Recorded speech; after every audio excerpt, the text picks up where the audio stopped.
Hello, everybody, and welcome back to Discussing a Murder. This is Jeff Jones. With me is the panel. Starting from the top, we'll say welcome back to the panel, Big Jeff. Hey, Jeff, thanks for having me back. It's good to be back among friends. I really can't believe it's been a week. It just seems to be zipping right by. So let's get her done here.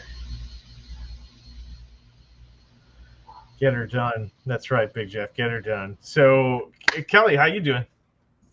I'm doing well. Good morning, everybody. It's good to be back. Let's get it going. All right. Well, it sounds like the panel is ready. It sounds like I got a race car that's making noise and snorting and making all sorts of ready noises. Jack, are you ready? That's the real question. I'm ready to roll. Hello, everybody. Oh. Hello, everybody in chat. Hello, panel. Yep, I'm ready to rumble. Well, let's get to it.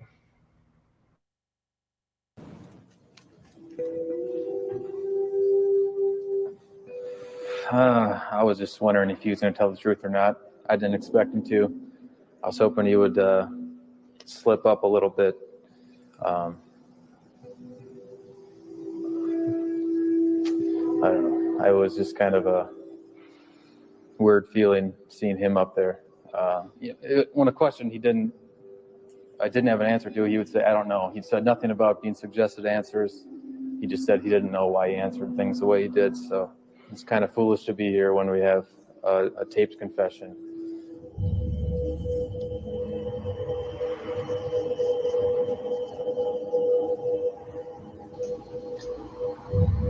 Again,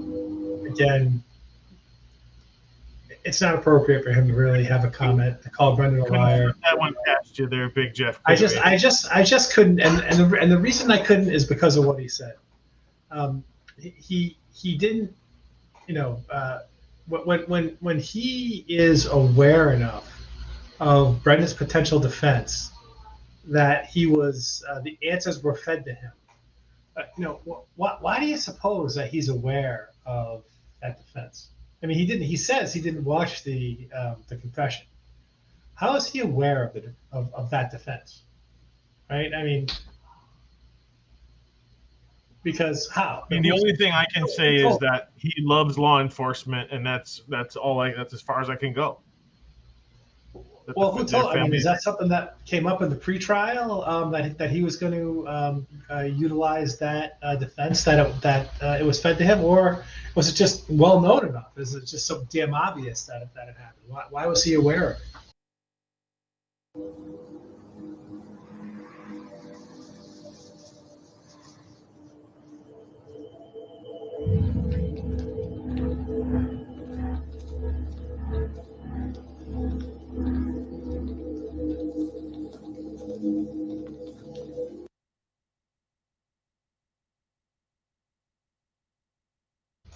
I mean, can't you just see the sort of the physical and emotional toll that this is having on Barb? And that the last picture was a little bit more telling. I mean, a lot of people don't know. She talked to Brendan very frequently. You know how much it costs to talk to Brendan? Do you remember, Jack, the prices? It's like $5 for the first minute, and a 30-minute phone card was $25, I think, or $20. It was ridiculous amount to talk. And here's a 16-year-old kid sitting in prison. She can't make it up there. It's an hour drive or something like that. She can make it up there on the weekends, but not every day. She's got to work like everybody else. It was in Sheboygan. It was a 50 plus minute drive, and they could have housed him in Manitowoc, but they didn't. Right. Just the amount of money it's to talk to him is and she's spending her days going to the trial and not working. The punishment is the process. The process is the punishment. You're going to hear an argument about, well, this is just good, proper technique.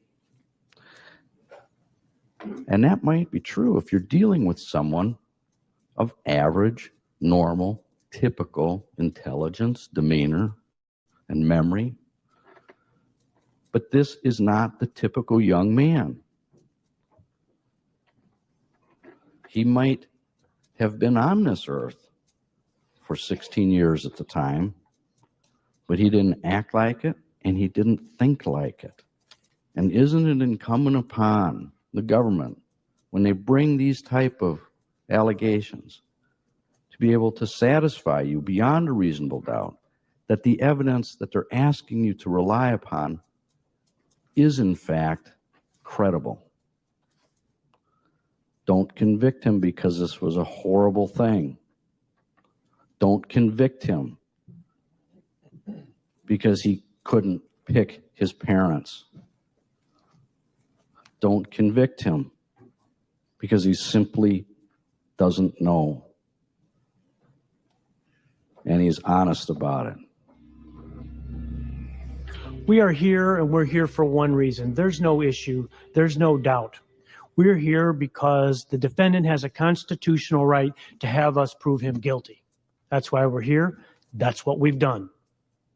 Now, if you were 16 years old, if we were in a situation like this, what would be the most disturbing images for the experience if you really had experienced it? It would be those images of a woman pinned up, of body parts in a fire, of blood coming out of a concrete floor. Those are the things that would stick with you in your memory. And I tell you that because you know what? That's why he confessed, because he couldn't live with it.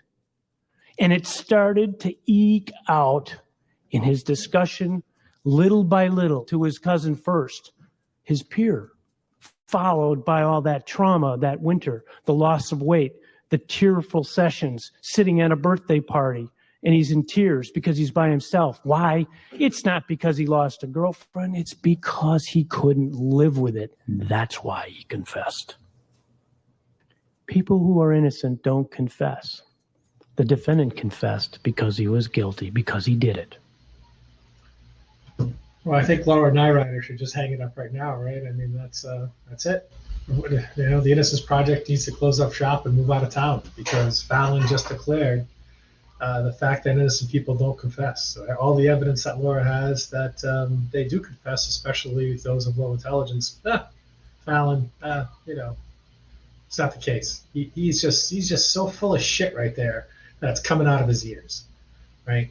It is indeed the case. You know, there's a famous Dateline episode on the same topic. If you've seen it, you can watch it happen. The kid's a little bit brighter than Brendan, and as he's going through the interview with the police, the police, oh, you're telling the truth? Oh, no, I'm lying to you because I know this is what you want to say because I just want to go home and get my meds. And you tell him the truth. I know I'm lying to you right now. The kid admits it. He's just telling him what he needs to hear to get the cops out of his ear because he just wants to get out of it. You know, it's the same. It's the same with Brendan. It's so obvious, and it's not just my opinion. It's the opinion of 3 circuit court judges. You know, Big Jeff, he also introduced facts not in evidence. He talked about this blood seeping up through the concrete. There was no blood. That wasn't a true statement at all. That came from Kayla. It didn't come from Brendan. He is so, I can't think of the right word. He is so. He sounds like a used car salesman to me. That's the word that I would pick. He's trying to piling on all these things together, Jack. He's trying to make all these connections and has an answer for everything.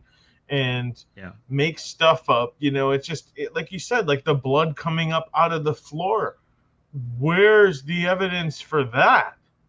Right. Where did all of this?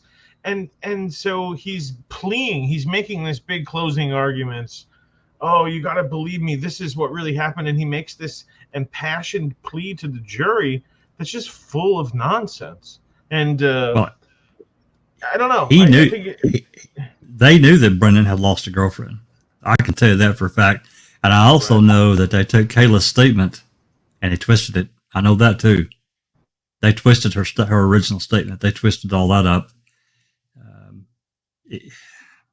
This guy, really intelligent. I have a lot of respect for what he knows about Wisconsin law. But man, I have such disrespect for how he abuses his position. It's terrible. Well, at the end of the day, Jack, let's not forget that he was one of Pagel's fixers, right? Absolutely. Back in the 1985 case, as information was coming in from Deb Strauss and Amy Lehman, and went up to Jennifer Nashville to prepare a preliminary report. And according to the testimony, she began to have a chapter in that report on Vogel. And guess who just deleted that chapter altogether? That guy right there. It's just unbelievable. That's right. The Wisconsin fixer. I don't need to put that in there. There's no reason. Vogel didn't do anything wrong, right? Except lie about the defendants. About where Gregory Allen was on the day that Penny B got raped. He was at had evidence from the parole officer, and he'd never even been in prison, right? Oh, but that's not important. That's not important for the Pagel report. No, not at all. Nothing to see here. He uses the law not for justice, but as a tool to achieve an agenda. And in the case of 1985, that was the cover-up of one of the most dastardly things that had ever been perpetrated on a United States citizen. That's the guy you're looking at right there, Tom Found.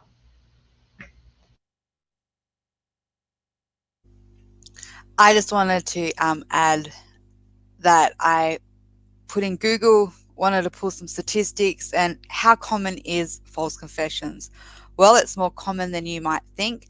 According to the National Registry of Exonerations, 27% of people in the registry who were accused of homicide gave false confessions, and 81% of people with mental illnesses or intellectual disabilities did the same when they were accused of homicide. That is a statistic that was added on the 23rd of June of 2019, so it's been updated since 2005. So what did he say again about people just don't confess? Innocent people don't confess. That was his words. This would tell me that he's talking shit. Statistics prove that. It is, and the thing is, if you're going to confess to a crime, right? You to get this off your shirt, if you're of average intelligence, even somewhat below average intelligence, you're going to be aware of the fact that this confession is going to lead to, some level of incarceration or some type of consequence, right? But as they're coercing this confession out of him, and as soon as they ask him for something damning, they say, "Just tell us, it'll be all right." And that's really that's really the dastardly part of this, because he's not capable of processing. He processes that, okay, it's going to be all right, and at the end of the day, he's probably thinking to himself, "Well, what I'm really doing is throwing Steven under the bus, but I'll just do anything to get these guys out of my face." That's very much the way that I view what happened in that confession, so-called confession, and watch it, learn, take the time if you're just finding, take the time to learn about Brendan, listen to some of his interviews, even take the time to listen to some of his phone calls. He's very simplistic, and take the time to listen to Laura Nyrider. He spends his time right now in prison with coloring books. Right, he'll draw pictures in coloring books and send them to Barb, send them to Laura Nyrider. He's not, the worst thing that he's been accused of since he's been in prison is stealing food, and that's it. He's really a very gentle person. It's just not believable. He was, to my dying day, he was a victim of the state's failing case against Avery. That's why they needed him, and that's what happened to him. Just as Teresa's lifeless body was consumed by that fire, the defendant's presumption of innocence has been consumed by the fires of his own sexual desire. He wanted to know what it was like. There's only one verdict here, and that's a verdict of guilty. And we ask you to bring that verdict. We ask you to bring justice for Teresa. Thank you. Members of the jury, you will not be swayed by sympathy, prejudice, or passion. You will be very careful and deliberate in weighing the evidence. I charge you to keep your duties steadfastly in mind and as upright citizens to render a just and true verdict. The verdict must be reached unanimously. Really all about whether the jury believes that taped confession or whether they believe what Brendan Dassey said himself when he testified on Monday, that he made up that whole confession. Who do you believe? Yeah, that's right, Shelby. After 9 days of testimony, evidence, and arguments, the jury, which now has the case in their hands, they've only been deliberating for about 30 minutes. We, of course, have no idea how long it's going to take for them to come back with a verdict. The judge simply gave them the case and did not give them any direction as to how long they should deliberate tonight. So all indications are is that we'll sit here and wait until we hear from them as to whether A, they have a verdict, or B, they just want to call it a night, go home, and start tomorrow morning.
I just need to make a point of who's on the arm of Brendan Dassey there.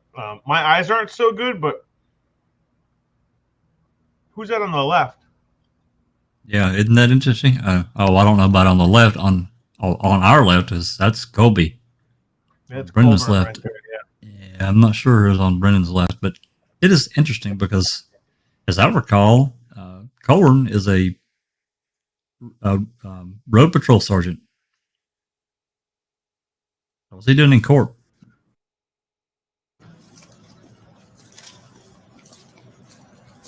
Hey, Brendan, how are you feeling? Are you nervous?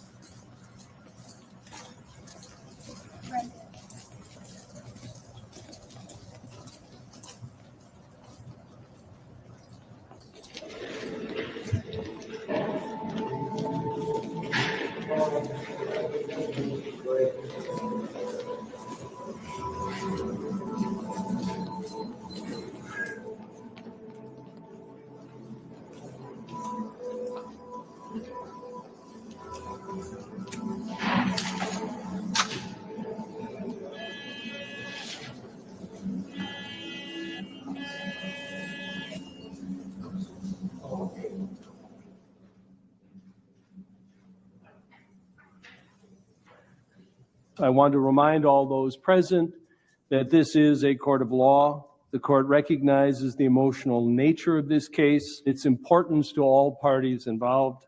However, vocal outbursts or displays of emotion will not be tolerated. Any violation will result in removal from the courtroom. As to count one, we, the jury, find the defendant Brendan R. Dassey guilty of first-degree intentional homicide as party to a crime. As to count two, We, the jury, find the defendant Brendan R. Dassey guilty of mutilating a corpse as party to a crime. As to count 3, we, the jury, find the defendant Brendan R. Dassey guilty of second-degree sexual assault as party to a crime on October 31st, 2005. Because they sent my kid away for life. That's all stage four.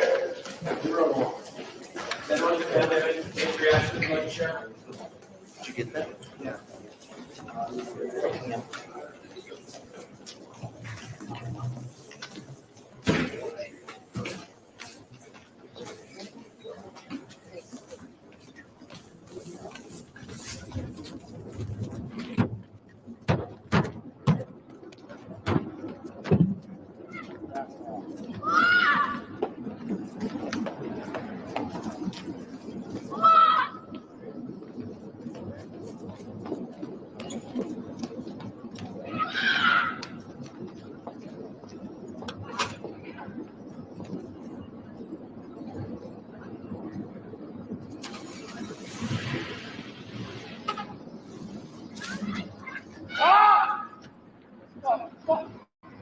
People, get the fuck out of here! God damn it, give the fucking lady some peace! All you guys are in here, motherfuckers. Leave her be! This lady, get the fuck out of here already! You give the host box respect, but you won't give her respect? What the fuck's wrong with you?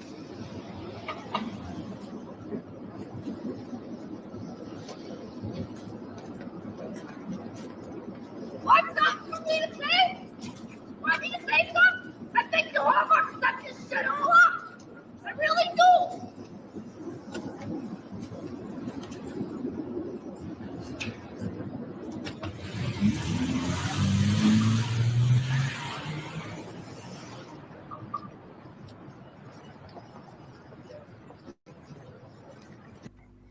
But yeah, as a mum, like the raw emotions of hearing that that pain, that anger, you can't get any more real than that.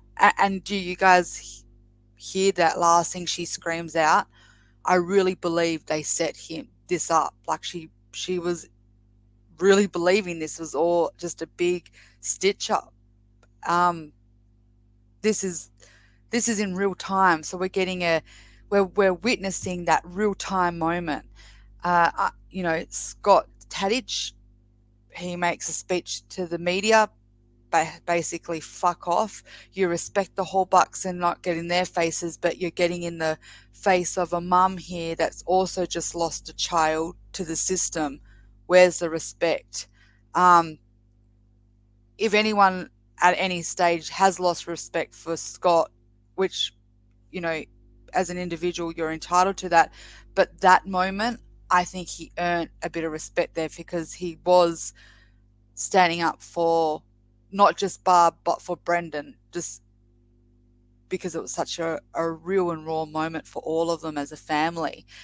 I don't know whether I should point out the obvious, which I'm sure people in the chat will maybe say it, and that's in terms of if the real killer was amongst them at that stage, they're sitting there witnessing this, whether it's brother, nephew, or whatever relationship is now being found guilty for maybe a crime that they committed. That's a bit of another moment of what the fuck. Like, yeah, I just kind of wanted to throw that bit in there as well because that's all part of this emotion at this stage. It's pretty real.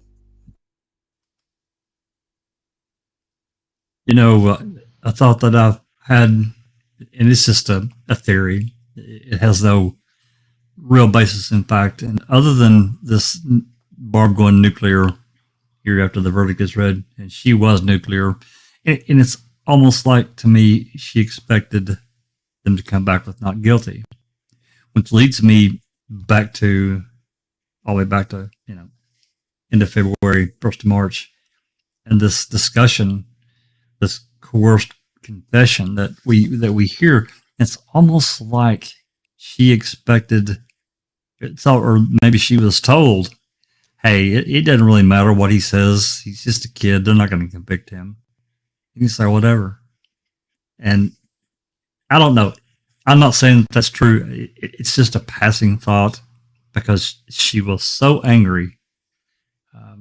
Like she expected something different to happen when that verdict was read. I guess we'd also be remiss in not talking about Scott Tadic's body language as the verdict was being read. I mean, I'm not a body language expert by any stretch of the imagination. I don't know what to make of that body language that he was displaying there. Kind of that stifled smile. Maybe you can rewind and kind of show the picture of it, but it was odd body language. I'm not really sure what to make of it. But in that level of that moment and that level of emotional distress, I think who knows what face somebody's going to make. But certainly, there's a lot made of the body language that he makes during the reading of that verdict. I don't have much of a comment other than to say that we'd be remiss not to at least point out that that's an area where people have a lot to say. It was odd, Big Jeff, and I think a lot of people have caught that. And it could, like I said, I'm not an expert either, but it doesn't look. It's not a good look. Seeing this body language and the kind of this smirky kind of smile look come across his face as these guilty verdicts are read, and he's found guilty on everything. It's like, dude, why are you smiling? This is painful. This is terrible. I mean, his kid just lost basically his life, you know? So I agree.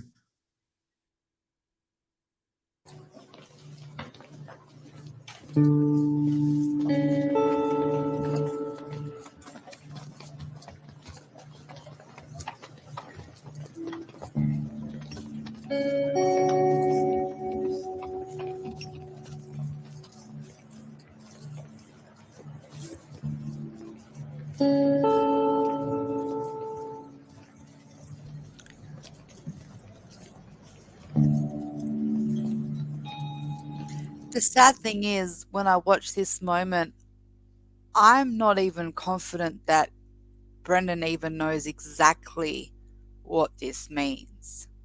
Like, he was probably prepped to say, if it goes bad for you, Brendan, if you get found guilty, you'll go to jail for life or for quite a large amount of time. But seeing him walk and, in his mind, he must have been like, what just happened? Like, he has no one there. He's a 16-year-old boy and they're leading him out like he's this criminal that's just, obviously like not a mastermind, but this vicious animal.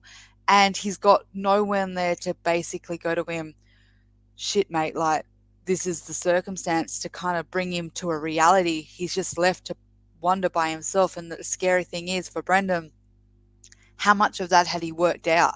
How much of realisticness has he realized this was a really bad verdict? This was really bad for the fact that he was facing a life imprisonment. So it's just so sad to see him and think what was going through his head, if anything. I go back to that dream, Cal, that his dad described in the last episode where somebody in a robe kind of took their robe and revealed themselves, and it was Teresa, and it was all just a big joke. And that has resonated with me the last couple of weeks since hearing that. And I think that's kind of the frame of mind. Like when you're in these situations, I don't know are you in shock? Do you think it's not real? It's surreal that you can't even believe it's happening. And and for this to happen to someone like Brendan at his age it really is. It's a crime against children. Like, I don't know if that's a real term, but I'm making it one. It's a crime against children. Yeah, I think you're right, Jeff. I just have to believe that he must have just felt about as alone as he ever had in his whole life. I mean, it's not like he had the support that he needed. And I'm not saying that people abandoned him, but when he needed people the most, they weren't there for him. Whether it was Len Kaczynski, whether it was his mom being excluded from those interviews by Uyghur, as she says,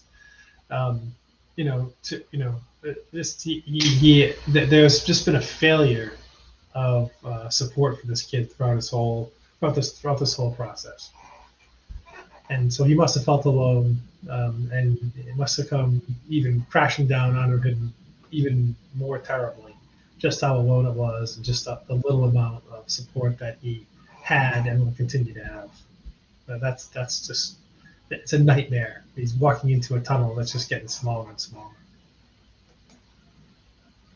That's really well said, Big Jeff. Honestly, I was thinking something along those lines as you were saying it, but it's like you have to almost, well, especially for Barb, like you mourn that, I know this sounds ridiculous, but like a death, because your son, and even for Brendan, he went to school one day and just never come home. Time stops. You go to school, you get pulled out of school, and then you obviously, get brought in to the police department, and you never go home. That in itself is like a mourning of an ending of something. And for this moment, it's the end of his youth, because time stops for him at this moment now. It did, and it probably, even to this very day, stunted his growth, his development. You think about, I look back and I think about how his case was handled. And I even go further back into, I've talked about this before, going back into November, December. If the state's team were convinced that Brendan had something to do with this, then why didn't they charge him then? Why didn't they come forward? And to me, it was almost like there was a lull of time that this story got developed and put together. And that's why, my opinion again, this is my allegation. It's just an opinion. I don't know this is fact. That Candy played a real role in helping convict this young man. And I feel strongly about it. I'm not going to get down on the dirt and fight somebody over it, but I would certainly argue with him, because there's just literally too many things. So there's another here's a family member, because of her anger towards Stephen, I feel completely failed and even implicated Brendan, got his ass drug into it through her daughters. So he ends up, as you guys have just described, gets yanked out of school, Kel described, and he never went home. You just have to listen. You have to you can't just look at one part of this and say, oh, no, there it is right there. There are multiple moving pieces to what I'm talking about. It's not just one thing. It's multiple things. It's a terrible story. And then you have, Fallon was really the lead on Brendan's case. I mean, Kratz was the, ultimate answer, but Fallon was really the one that did the prosecuting. This guy is a really smart lawyer. And as Jeff has talked about, he is the fixer for the state of Wisconsin. And man, they burned the midnight oil to get around so many of their regulations and laws and so forth. And he has the backing to do it. He had the support to do it. Kratz should have been called out for what he allowed to happen on May 13th, 2006. He allowed that interview to take place. They got Kaczynski thrown off the case. Nothing was done. And to me, that's just, there has to be an answer. There has to be consequences to his actions. There were consequences for Kaczynski. I mean, literally 3 months later, but the damage was done. It was too late. And that's because he wanted a clean confession. That's what Kratz wanted. And he didn't get that at all. He got more convoluted stuff from when Brendan started talking, and it really frustrated Fassbender and Wiegert. So Brendan was a pawn that was used to get Avery, period. I tend to agree with you there, Jack and Jeff. I think Jeff needs to get that as a bumper sticker that Brendan Dassey is a victim of the state's failed case against Stephen Avery. That's going to be your motto, I think, moving forward. But one of the things that jumps out at me, and this is in the practical, real world application for all of us, especially those out there that have kids, tell your kids and remind them, you don't have to talk to the police without me. Don't talk to the police without me. And you might say, well, what, do you not trust the police? It's not about that. Because even if your kid is guilty, let's say, for whatever crime, it doesn't have to be murder. You can talk about whatever crime you want. Even if they are guilty of that crime, you want to make sure that they get a fair defense. And if the cops get a chance to interview without a parental guardian or a lawyer present, they are going to try to make their Burger King case their way right now, right away, and get on to the next case. They want to go on to the next, right? Big Jeff, that's what we always say, on to the next, right? And I think that there's part of it. So don't let it happen. I mean, that's the thing is if you that's think right. they're not there for fact finding. They're there to get a conviction, right? That's right. That's why you might That's think right. they're there to help you. That is not the case. You're being interviewed because you're interesting to them, and you should have a lawyer present. You should ask am I being charged? Am I free to go? Those should be important questions that you ask, because there's just too many. There's just too much wrongful conviction going on. And like Jeff just got done saying, that they want to move on to the next as fast as they can. And they're convinced they got the right answer because they're self-proclaimed geniuses. They were really slick too, guys, about they were telling Barbie, he's a witness. We just need to get some statements from him. They gave him they Mirandized him, and that right there is your first indicator. But where does it go from he's a witness and we're going to interview him to now he's a defendant and we're going to go after him? And that happened. I think that was the plan for it to happen, but it was a transition period that they set up intentionally.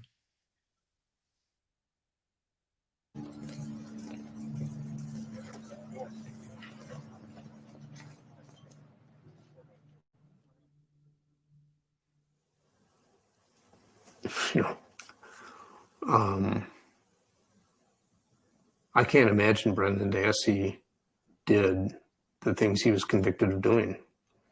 I just can't imagine he did them. And I don't believe he did them.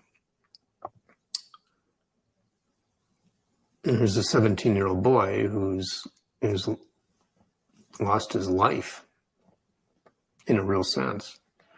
He lost everything that makes life worth living and that life might have held for him.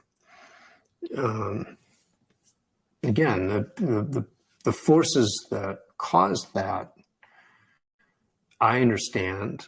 I don't think are driven by malice. I think are just... That makes one of us. Are just expressions of ordinary human failing. But the consequences are what are so sad and awful.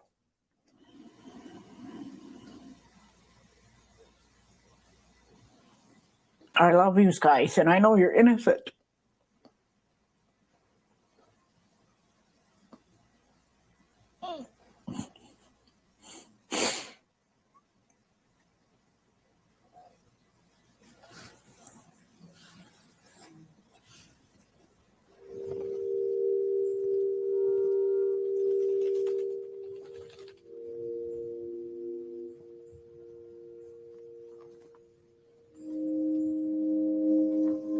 I love hugs. I love making people laugh. I love laughing. I love my sisters and my whole family, of course. I don't hate anyone. I love a lot of people. I feel alive.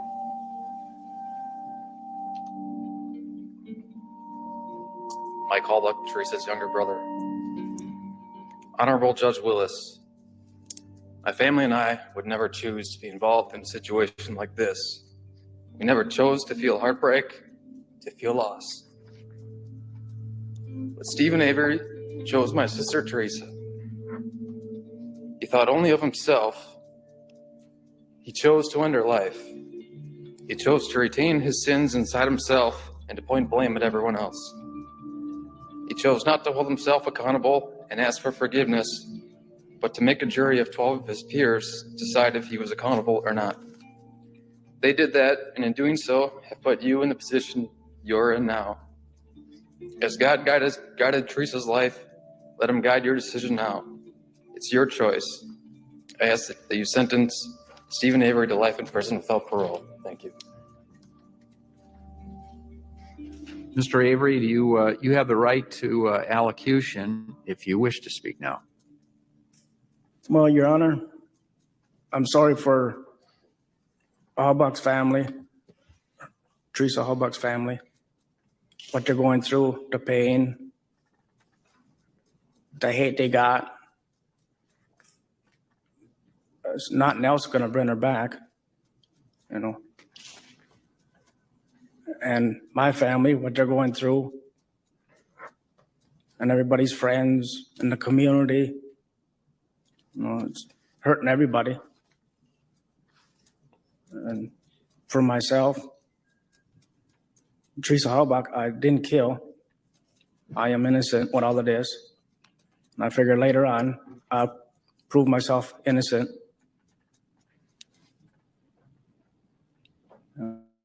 I'll take it from there. That's all I got. Thank you. I have to say, Mr. Avery, that what particularly strikes the court as I was preparing for today's proceedings as the continuing danger that you pose to those around you, evidenced not only by the homicide in this case, but by its timing in your life. Whatever crimes may have been a part of your past at the time you committed this homicide, everything suggested that your life was poised to take a turn for the better. However, despite having the widespread sympathy of the public and the prospects for a significant financial award, you committed the horrible crime that brings you here to be sentenced today. In terms of assessing your danger to society, the evidence forces me to conclude that you are probably the most dangerous individual ever to set foot in this courtroom.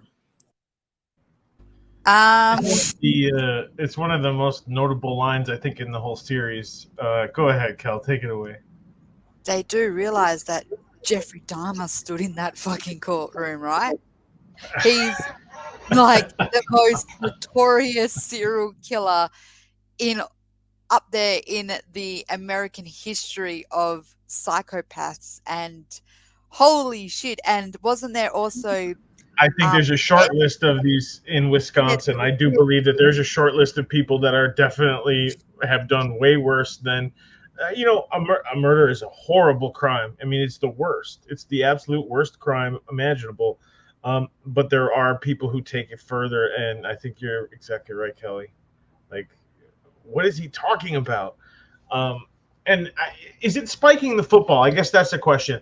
Is it necessary to say you're the most dangerous person that's ever been in Wisconsin or in the courtroom or whatever he's getting at? Like, is that the role of the judge, or is it just to call balls and strikes and then make, a sentence based on the guidelines and based on the case you see in front of you? And I know that there's judge's discretion.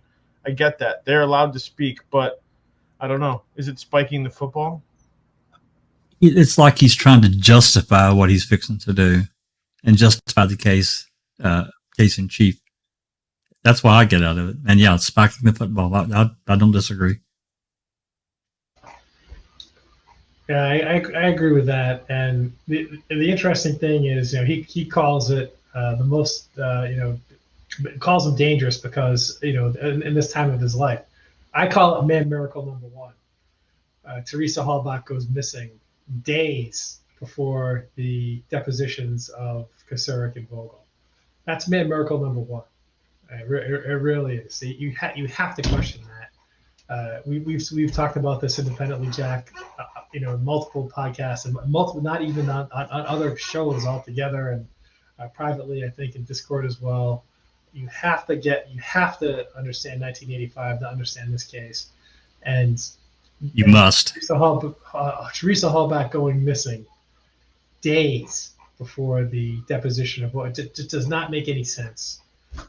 That his sexual perversion, his murderous sexual perversion, could not be controlled. Just for that long. It just doesn't make any sense. There's no sign of these other crimes that he's talking about. They're non-existent, right? What are these crimes? Where are they on the record? There aren't any.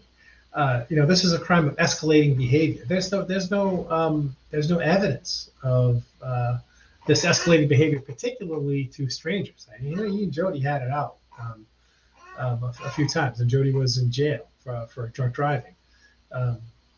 But where is the evidence of him, escalating this behavior against strangers? This is not something that just happens, right? This is evidence that this is one of the reasons why people say that they don't believe that Bobby Dassey is had anything to do with it, because there's really not a sign of proper escalation. Towards something like this. The same thing's really true of Stephen at the end of the day as well.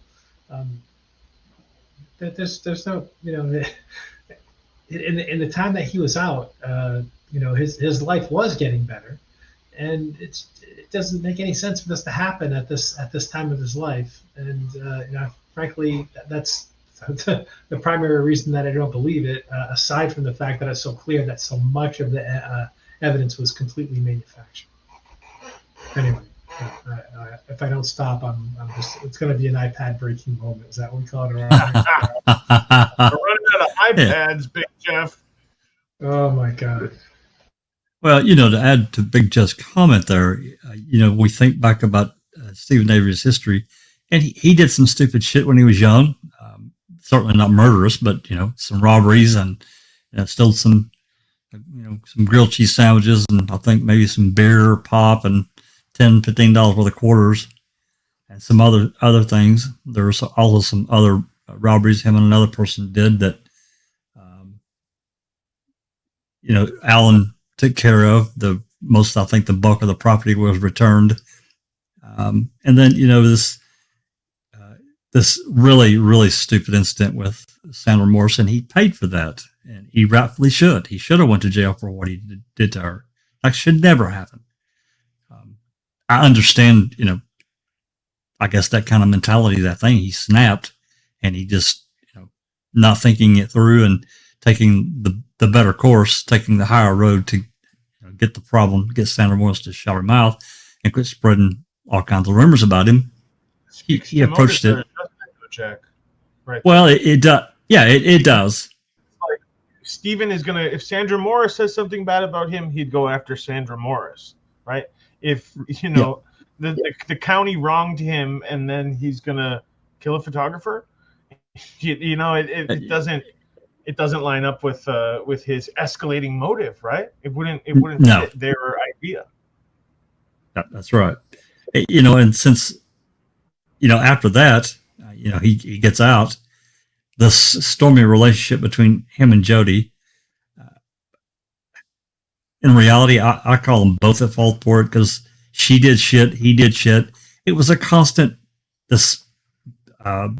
back and forth relationship between them. It's a shit show. It was. She was an alcoholic, and he tried to get her to stop, and I think he really cared about her. I think she really cared about him too. And then we had the interference from law enforcement. We hear that, and that one, the interview that it's documented. Fassbender documented it. Wiegert never did. This was his first meeting when Fassbender first met Jody for the very first time. It was one of the newer interviews that I got recently in that FOIA, and and then the second interview, you could tell she shot down everything that they threw at her. She shot it all down. It's crazy because they were trying to get her to flip. But anyway, I'm getting off track here. What, to me, what Willis did here, he said that to justify giving Stephen the max, basically, without, the death penalty, which was being talked about, bringing the death penalty back and putting him to death. Brendan, too, like it's completely inappropriate. Attorney has argued eloquently that the court should make you eligible for release at some point in the future. But from what I see, nothing in your life suggests that society would ever be safe from your behavior. One of the things that strikes me the most is that as you've grown older, your crimes have increased in severity. This crime was committed at a time when you were 43 years old. Given the trend of your crimes, society has a legitimate right to be concerned that there is a serious risk you would reoffend and commit serious offenses if you were ever permitted to be released from prison.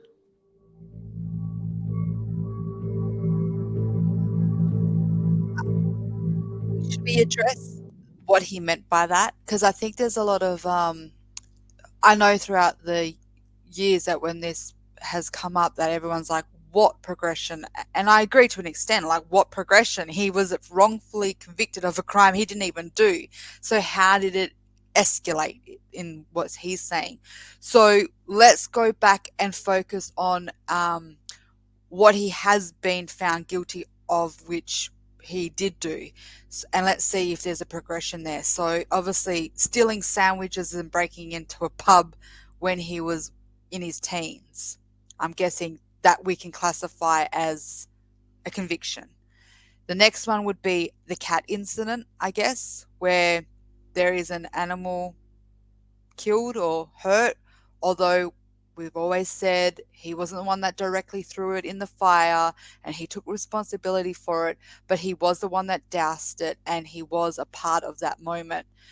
So that would be classified as another conviction. And then we would obviously go to the Sandra Morris, and that is holding her with an unloaded gun, drove her off the side of the road and confronted her. That was a conviction. So would we classify that as also a progression? And I think that would be it. Would that be it? Would that be his totality of convictions that he's been actually found guilty for, and he has admitted that that was what he did? Yeah. Did you mention the robberies? Him and I don't remember the other person that was involved. It was in another county. I'd have to look it up, but there was a string of robberies that him and another guy did. Stole a bunch of shit out of people's houses. No one was hurt, and no one was even at home when they did it. Right. Yeah. So is he basing? Yeah. So the question is he basing this? You've progressively got worse as you've got older on just these accounts, and if that's the case, how do we view them? How do we see what he's seeing? Robbery. Is he seeing it from robbery to then animal cruelty to then threatening nature to women and then a murder? Like, what is the pattern that this judge is claiming that is there? I think you included the Penny Bernstein thing in my mind. That's just kind of how I included it. I'm not saying he did, but that's almost like it can come across to me, Cal. But you'd have to almost believe that that's what he's done, because although in a fairness, like, we're all honest that we don't agree that his behavior with Sandra Morris was appropriate, and yeah, he should have got time for that. That was fucked up. Like, you shouldn't run people off the road no matter how frustrated you are and hold a gun. I don't know, was it to her or was it just intimidating? Like, it's hard to kind of know what's real. I know that he admits that he had the gun out, but it wasn't loaded. But he didn't actually point it at her, did he? Or Was there like an aggressiveness to that, or was it just words with the gun in tow to kind of send the message but not actually direct it to her? To me, that would be a distinction without a difference. What he did, what that was stupid. The fact that it was unloaded said that he didn't have any murderous intent, and her baby was in the car, which made it even more heinous. He didn't know Yeah, that. her And as soon baby. as, but he, arguably served 18 years. He served 18 of 7 years. Yeah, I mean it that way, for that crime. Indeed, and that's part of his characterization in terms of that's what he said broke that situation up when he was raging or was frustrated at Sandra, and then the moment he realized the baby was in the car, he said he just kind of was like, "Oh, okay, forget this, just go." So he is apparently escalating, yet de-escalated his own crimes in the moment. So what the hell is this judge actually talking about in terms of escalation and progressively getting worse as he's getting older? He spent 18 years of his life in jail. And like you said, although 7 of those years were accountable for a crime that he admitted to and he found guilty on with Sandra, how could he progress when there was nothing to progress on? I just wanted to address it because, again, we always talk about, in the communities, whether you're on the truth side or whether you believe he's guilty, that is an issue of concern. People will bring that up and go, well, he was getting worse. He was killed a cat, then he was running off women on the side of the road. He had this hatred. He was aggressive. He was, all these things. And then on the other side, everyone's like, but every single one of them, although were not justifiable and no one agrees with them, there was variables to them. But anyway, I just thought we should address it because he brings it up and it comes up quite a bit in the community. Well, I mean, the robberies were non-violent because there was no one involved except for him and the person he was with. So, I guess we can count it as, as a crime, but there was no violence involved. So he has to be basing or trying to justify this, his words. To me, again, I think he's including the 85 incident with Penny Bernstein, but only he knows what he was actually thinking when he said it. But it is one of the most memorable lines in the series. I have to agree with Jeff.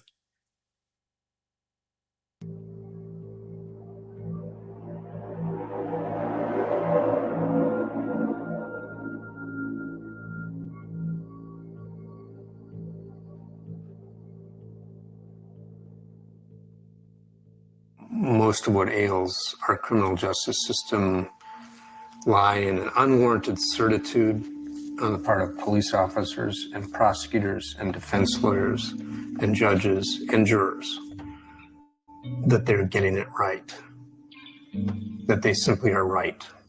Just a tragic lack of humility of everyone who participates in our criminal justice system.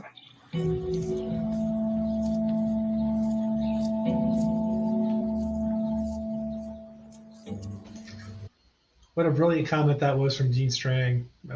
It is this false sense of of rightness, and whether that whether that rightness is you planting evidence because you just know it's this person, or it's just it's right. You just know it's right. You move forward and continue. That really is the problem. That sort of that false sense of absolute correctness. That really is the problem.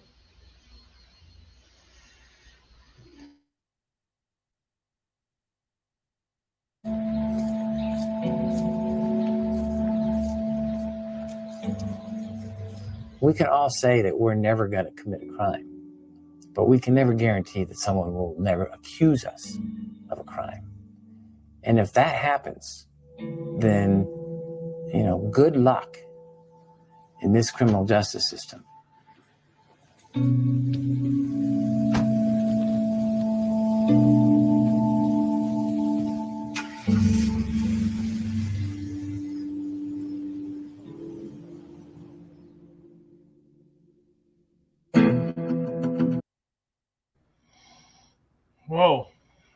that's pretty much it right there. Those last comments by Jerry Buting really drive it home. I mean, yeah, hopefully you don't get falsely accused of something, but if you do, good luck.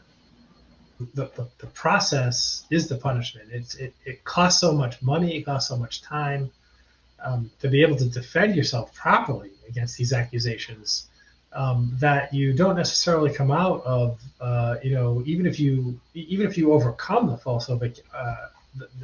the false accusation, you don't come out smelling like a rose by any stretch of the imagination, because you have expended a lot of personal treasure and effort, and probably time out of work, time out of away from your family. It is not good. And when the justice system, either in an accidental way or in a deliberately corrupt way, as it was in 1985, gets a hair across its ass against you, then you are in deep trouble. And I fully agree with Jerry Buting. Yeah, I mean, I think that the lesson, one of the bigger lessons I learned, and I guess I kind of always knew it. I mean, I wasn't like in deep true crime kind of thing until after Making a Murder, but I did look, and I did pay attention. Probably starting around 2007 or 8, I really started paying a little bit more attention to these allegations, these wrongful convictions, and police interaction, and how it really began to ramp up and change over, like from the 80s and 90s. This escalation instead of de-escalation. But I think one of the biggest lessons that I saw come out of this is that in Making a Murderer, if the police want you and the state, they're going to get you. They can make it happen, and they did. And it's really unfortunate. I mean, I think that a lot of people detected a lot of the improprieties. And I'm not talking about this defaming anyone or making somebody look like a dumbass in a documentary. I think that's a separate issue. I'm talking about how these really smart lawyers like a Fallon, Kratz he's no dumbass. He's a showman. He's a mouthpiece, but he was, to me, Kratz was used too in this process in order to, again, as Jeff has said twice, just in today's podcast, this goes back to 85 and it moves forward in time. They're connected because the civil suit connects everything to 1985. Has nothing to do with Teresa Halbach until it does, right? Gregory Allen is heavily involved, and they kept that stuff hidden. They didn't let any of that information out. That was a huge story. A cold case gets solved from a 1991 hit that he did in Hennepin County, Minnesota, and no one knows. They talked about cold cases all the time, especially back then because of DNA, and they were doing these police, these cold case detectives were solving old cases because of DNA technology. Didn't hear a damn thing about Gregory Allen. Nothing. Because they knew that if they let it out, it would have wrecked the depositions. Wrecked them. And it would have rolled right up to the Bogle and Kasork's doorstep. And then what would they have done then? Man, that would have looked really terrible. But lesson learned for me was if the cops want you, they're going to get you. Well, I wanted to bring this up when we got to the sentencing, especially now that Stephen Avery is convicted of the murder of Teresa Halbach. Only then, when I addressed this, the title "Making a Murderer," do you realize it actually is quite universal in terms of how it's perceived to like the individual that are watching this documentary. For example, like we're in the truthers community, right? And we see it as the state made Stephen Avery and Brendan Dassey, two innocent men and a boy, into murderers. They used false confession, planting DNA, and many unethical events by law enforcement and the lawyers itself to create a murderer in the system. Yet on the other side, the ones that believe Stephen Avery is guilty, they see that years of his wrongful conviction turn him into a murderer. In almost like he was angry at the world, he hated this women thing, and the system failed him, so he wanted to see if he could beat the system at its own game. And that Stephen Avery then believed he was untouchable. So what makes a murderer? Is it the system, the accused, the circumstance? So again, it's a really clever title because one sentence, yet it has so many variables to its meaning depending on how you're perceiving it. Making a murderer. What makes a murderer? I have to agree, Cal. The title actually very much fooled me when I turned on the documentary. I really thought the documentary was going to be wrongfully nice person wrongfully convicted for, or maybe not so nice, but innocent person convicted for 18 years, gets out and is some type of, Gregory Allen-like animal. And it was really, he never would have escalated to this ugliness if he had been in that 18-year situation and that's what I thought the show was going to be about when I watched it. And I was obviously quite surprised. And it was just encapsulating that, I was going through the shows. I thought, oh my God, before independently looking at any of the evidence as I have. Oh, he did it. Oh, wait a minute, maybe he didn't do it. Oh, he did. Oh, maybe he didn't do it. and that kind of brings you on this roller coaster ride, which I really thought was very effectively done in the documentary. But then by the time you reach the end of it and realize what was actually done to this guy, then that's when the horror actually begins to set in, because as Jack just got done saying, if they want you, they're going to get you, and they wanted him. It always made me wonder, and we talked about this, Jeff, on one of the shorts that we did, right, in 1985, one of the Gregory Allen rabbit holes. Jack actually was kind enough to pass along a bunch of data to me on Gregory Allen, and that guy was just an animal, unbelievably vicious. And even after he was sort of let skate for the attack on Penny Bernstein, because of the, in many ways because of the false covering of Manitowoc, he went on to attack a lot more women, to even kill another woman. Why is it the police didn't want him? Why not? Why not? And does that point to does that help you down any rabbit holes, any 1985 rabbit holes? Why didn't the police want him when he was so obviously so guilty with the size of the file they had on him? Stephen really got some special attention. If you can't put Gregory Allen away, but you can put Stephen away on this false charge when he's got 16 eyewitnesses in his favor. Yeah, that's some special treatment right there. Yeah, Sunshine Christina did not a full kind of study, but pretty in depth about Gregory Allen and his offenses. And I'm talking about going back to the early 80s. Every time he would get some kind of should have been a felonious charge, it would get reduced to something that was a misdemeanor. It happened numerous times. And this guy, you said it, he was an animal. This guy's a monster.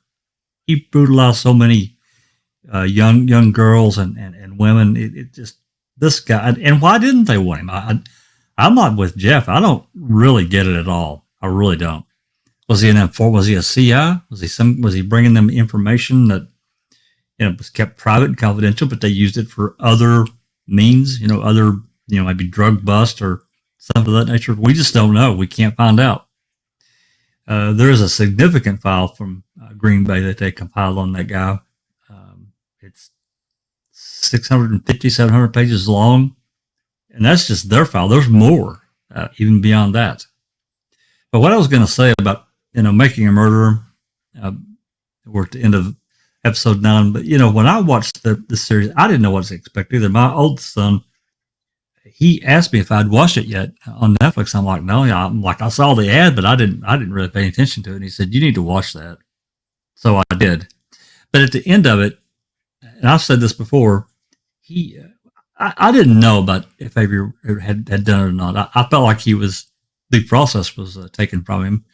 I was sure Brendan got completely screwed over. To me, he just came across as a deer in the headlights, completely lost. But I wasn't sure about Stephen. I didn't know about him, and I'd been around and looked at true crime enough to know that you can't ever tell for sure. And that's why I really wanted to really explore it.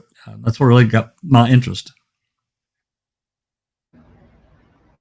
Excellent, Jack. Thanks for sharing that. I wonder if your son doesn't regret telling you about the documentary. Well, they know that. He knew that it was an interest of mine. That I kind of looked at a lot of this true crime stuff, and without doing too deep of a dive like this, I won't say it's been consuming, but pretty much every day I'm doing something in this case, one way or the other. There's times, there's days that I won't, I'll think about it, but I don't really do anything. I'll watch TV or or listen to an audio book on Audible or something, that's not related to this case. But by and large, since probably, 21st of December 2015, I've been somewhat involved in the case in one way or the other. It's that time, Big Jeff, to lead us off on the wrap-up comments. Give us a rundown of this entire episode and everything that we are here. We've really hit the climax of the season, I think, with the conviction of both Brendan and Stephen. Certainly the anticlimax of the story, for sure. We saw how both of them really ended up having, rather than being assumed innocent and have to be proven guilty, the state went out of their way and using the same set of circumstances, to really turn the tables in such a way with things like the March press conference, to poison the jury pool, and really, set the table in such a way that Stephen really had to prove his own innocence as opposed to the state having to prove him guilty. That we talked in depth over the series about the amount of evidence that most of us believe, and all of us in the truther community believe the bulk of it was obviously planted and manufactured. Because the case was extremely weak. We need better evidence. So let's just set up Brendan and find a bullet in March that we should have looked for in November. And it's just it almost borders on silly, the way that the evidence flowed in. But the last couple episodes are very emotionally powerful. Once you get past the evidence. And you dissect the evidence, it then becomes all about just the horrific emotion that you have to feel for everyone involved, including the Hallback family, including Teresa Hallback, including Brendan, Stephen, and the Averys. It was horrific to watch Dolores Avery as well. God rest her soul. In the last, mourning for the people in her family who we now know she never got to see breathe the free air, having passed recently. Very emotionally charged, very difficult to watch, and not much looking forward to episode 10, I have to say. Much more looking forward to MAM 2. So that's when hopefully the tables begin to get reversed. Thank you for those comments, Big Jeff. And Jack, if you wouldn't give us your final comments on today's episode. Well, today's episode, as we talked about, it is kind of the final, because episode 10, it goes into after the after effect. I think that looking at these 9 episodes, it's a very polarizing two cases between the truther side, the guilter side, and all these different justifications that have been made in between. I'm a Redditor. Kel has been on Reddit as well. I think Big Jeff has been on Reddit. I'm not sure how much involvement you've had, Jeff, but this really in the beginning, a lot of this stuff really exploded on Reddit and Facebook between these two sides that competing for, because we had such a little amount of information. You'll go all the way back to episode 1. We had such a small amount of information in the beginning, but as anyone that wants to explore the case, what I've always wanted was all of it laid out on the table because the jurors did not, and Judge Willis, he made this really crazy ass comment to me that we just saw in this episode. But I want everything out on the table so we can make a true informed decision, because the juror, in my mind, and the judge, there's no way they could have done it, but based on what we know now, no way. And I think that for our justice system, it's a real body blow that this doesn't seem to be able to happen. Things always have to get. We can't show them this. They're gonna get confused. The jury can't see that. No, you're gonna lead them down the wrong path. We don't want them talking about that. To me, it completely it hurts our system. And I think Making a Murder in itself has shown that, and reform needs to be made. And I think a lot of that, what we see today, is some of the result of that. It's got exposure, and I think it's a good thing. It's tough to watch, but in order for change to come about, it has to get in front of people. And I think Making a Murderer was a real catalyst to do that. Thank you, Jack. Kelly, can you send us off on a positive note if possible? Oh, no, definitely not.